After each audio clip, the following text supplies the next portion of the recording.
में मेरे साथ सम्मिलित होने के लिए। समीर सिंह जी, मैं आपसे जानना चाहता हूं कि अब तक 20 दिन बीत गए, अब तक आपकी पार्टी ने आधिकारिक रूप से समीक्षा का कोई परिणाम जारी नहीं किया कि बीजेपी को इतनी करारी शिकस्त का सामना क्यों करना पड़ा? देखिए ब्रजेश जी, 2-3 बातें कहूंगा और एक निवेदन भी करूंगा। सवाल ज्यादा होता है तो समय भी देंगे तो अच्छा रहेगा, कम से कम हम अपने पार्टी का पक्ष रख पाएंगे। देखिए, हर चुनाव को हम चुनौती के रूप में मानते हैं।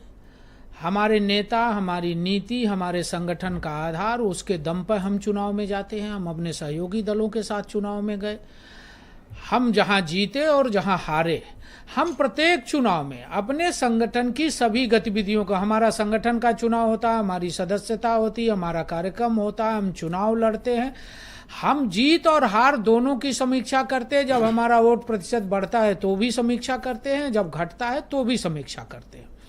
निश्चित रूप से इस बार हमारे अनुरूप उत्तर प्रदेश का रिजल्ट नहीं आया। देश के अंदर कई सारे राज्यों में बहुत अच्छा परिणाम आया है। हम सब जगह, हम कार्यकर्ता दल होने के नाते, कार्यकर्ता आधारित दल होने के नाते, हम सब इसकी समीक्षा भी करते हैं और जो कमी बेसी होती है उसका सुधार करते हैं और फिर आगे का रास्ता हम तय करते हैं। उसी के नाते एक कम समय में हम लंबे समय तक सरकार में हैं, जनता की सेवा करके, जनता के दुख सुख को बांट के, उनके सहयोग करके, लोक कल्याणकारी योजनाएं चला के। हमारे नेताओं का प्रभाव समाज के अंदर बढ़ा है, हमारे नेताओं पर जनता का विश्वास है, समाज का विश्वास है और हम बड़े पैमाने पर। अब हार के 2-4 कारण भी तो बता दो। विश्वास तो पूरा बता दिया, नहीं, कुछ मोटा मोटी तो आकलन किया होगा। ब्रजेश जी, हम हार की भी समीक्षा करते हैं, हम जीत की भी समीक्षा। क्या हो गया गड़बड़? हम कहीं भी ऐसा नहीं है कि हम ये स्वीकार नहीं कर रहे हैं कि नहीं हमको सीट कम मिली। हमको 33 सीटें मिली, हमको उम्मीद नहीं थी 33 की।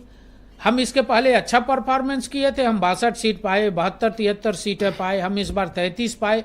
किसी जमाने में हम 10 सीट भी पाए थे उत्तर प्रदेश के अंदर। नहीं, हम कारण पता कर रहे हैं और हम कारण पता करते हैं, फिर उसको ठीक करते हैं, उस पर हम आगे बढ़ते हैं और उस दिशा में हम आगे बढ़ रहे हैं। हम हमेशा आगे बढ़ते हैं और हम जनता का भरोसा, पार्टी के फिंगर टिप पे हर चीज रहती हो, कार्यकर्ताओं 20 दिन बीत गया और आपको पता ही नहीं कि इसको टाइम में मत बांटिए ब्रजेश जी। ये कोई ऐसा नहीं है कि हम गए 3 दिन में। ये कोई समाजवादी पार्टी थोड़ी है, कांग्रेस पार्टी थोड़ी है, ये परिवार की पार्टी नहीं है, ये विचार की पार्टी है।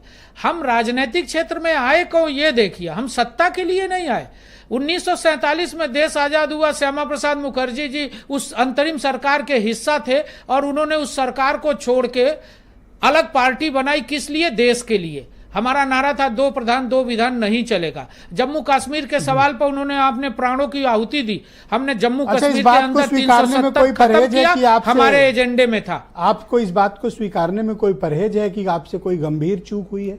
नहीं ब्रजेश जी, जिसकी वजह से 9% वोट चला गया। ब्रजेश जी, निश्चित रूप से मैं कहा नहीं स्वीकार कर रहा हूं, हम हमेशा स्वीकार। मैं तो यहां तक कह रहा हूं कि यही उत्तर प्रदेश है जब कभी हमको 10 सीट मिली थी, यही उत्तर प्रदेश है कभी हमको 73 सीट। हम तो हर जनादेश को स्वीकार, हम कोई समाजवादी पार्टी और कांग्रेस थोड़ी है लड़ाई झगड़ा क्यों हो रहा है कि जनादेश का अपमान करते हैं। हम नहीं करते ब्रजेश, आपकी पार्टी में कोई झंझट नहीं है ब्रजेश जी। और राजू दास के साथ क्या हो गया अयोध्या में कांड? नहीं, देखिए वो अलग विषय है और हमारे पार्टी की चर्चा करेंगे तो वो अलग विषय। राजू दास नहीं पार्टी नहीं, पार्टी का विषय अलग है, राजू दास का और वहां जो हुआ उसका विषय अलग है। अच्छा, एक मेंबर ऑफ पार्लियामेंट जो चुनाव हारे हैं भी कर लेंगे, लेकिन आज की चर्चा जो कर रहे हैं, पूर्व मंत्री हारे हैं जो चुनाव, संजीव बालियान, वो कह रहे हैं सीबीआई की जांच कराओ। अब बताइए, ये चीजें आप लोगों को असहज नहीं करती? देखिए ब्रजेश जी, भारतीय जनता पार्टी एक अनुशासित पार्टी है। चाहे वो संजीव बालियान हो, चाहे वो संगीत सोम हो, व्यक्तिगत बातें अगर वो करते हैं तो करें, लेकिन पार्टी के पक्ष को, उनको पार्टी के आधार पर उनको कोई बात रखने का अधिकार नहीं है। आप एक के खिलाफ भी अनुशासनात्मक कार्रवाई न चुनाव के वक्त कर पाए थे, हम कब करें? देखिए, मीडिया ट्रायल में हम नहीं करेंगे। हमारा काम पार्टी का संगठनात्मक काम है। हमारे यहाँ एक संवैधानिक एजेंसी है, हमारे यहाँ अनुशासन समिति है, वो लोगों को नोटिस देती है, बात करती है। नोटिस नहीं दी दोनों? अरे हम कोई समाजवादी पार्टी थोड़ी है कि रात को अंधेरे में उठ के अखिलेश यादव की तरह अनुशासन वाली पार्टी? नहीं, हम इस नाते, मुझे लगता है किसी दिन ये लोग मारपीट न कर लें आपस में। जी, कोई मारपीट नहीं होगी, आप निश्चिंत रहिए, हम सब कार्यकर्ता है। हम कोई समाजवादी पार्टी है कि रात को सोए सुबह उठे तो मुलायम सिंह जी को पार्टी से निकाल दें, दूसरे दिन उठे तो शिवपाल जी को पार्टी से निकाल दें, अपने राष्ट्रीय अध्यक्ष बन जाए, अपने प्रस्ताव ला दे, राहुल गांधी जब चाहे तब राष्ट्रीय अध्यक्ष बन जाए, जब चाहे तब जिसको चाहे पार्टी से निकाल दे। हमारे यहाँ ऐसा नहीं होता, हम कांग्रेस और सपा नहीं है। अब एक पूर्व मंत्री कह रहा है सीबीआई की जांच कराओ, वो भी आपकी पार्टी, वो भी केंद्रीय मंत्री, कोई मामूली बात है ये? आपने कोई ना एक्शन उधर लिया ना इधर लिया। विजय जी, इसमें आपको ये समझना देखिए जगदम्बिका पाल के समर्थक और सतीश द्विवेदी के समर्थक कहीं झगड़ा नहीं हुआ, जूते लात फेक चलाए वीडियो आपस था, में। फेक वीडियो था। मैंने इसके पहले भी आपके चैनल पर उस पर कहा कि वो फेक वीडियो था, एडिट वीडियो था, और उसी प्रकार का वीडियो था जिस प्रकार से विपक्ष ने संविधान बदलने की चर्चा की और कहा कि अगर मोदी जी 400 पाएंगे तो संविधान बदल देंगे।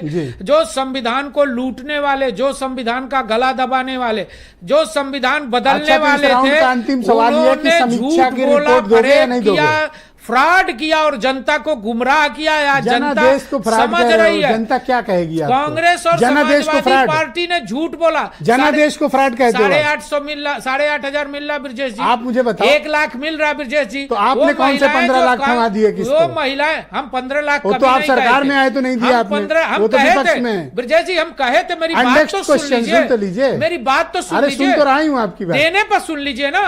मैंने कहा था आवास देंगे, माननीय मोदी जी ने कहा था सबको प्रधानमंत्री आवास देंगे, शौचालय देंगे, किसान सम्मान निधि देंगे, जनादेश को आप फ्रॉड कहते हो, बिजली देंगे। जनादेश फ्रॉड झूठ बोल के प्राप्त हुआ, जनादेश फ्रॉड नहीं होता, फ्रॉड करके प्राप्त हुआ। जनादेश को फ्रॉड कहकर आप जनता का अपमान कर रहे हो। जी, हम कोई अपमान ये पब्लिक का अपमान मत करो। जनता ठगी महसूस कर रहे। जनादेश का अपमान मत करो आप। 8,500 देंगे, आपको मिला तो अच्छा, देंगे, उनको मिला तो राहुल गांधी। ऑलराइट, अनुप संडा को कहाँ गए राहुल गांधी? अनुप संडा को अखिलेश यादव जो संविधान का गला दबाते थे, वो संविधान बदलने की बात कर रहे थे। आरोप आप कुछ भी अपने अपोनेंट्स पे लगाओ, पर जनादेश को फ्रॉड मत कहो। नहीं, ये जनता में इसका नाराजगी होती है जी।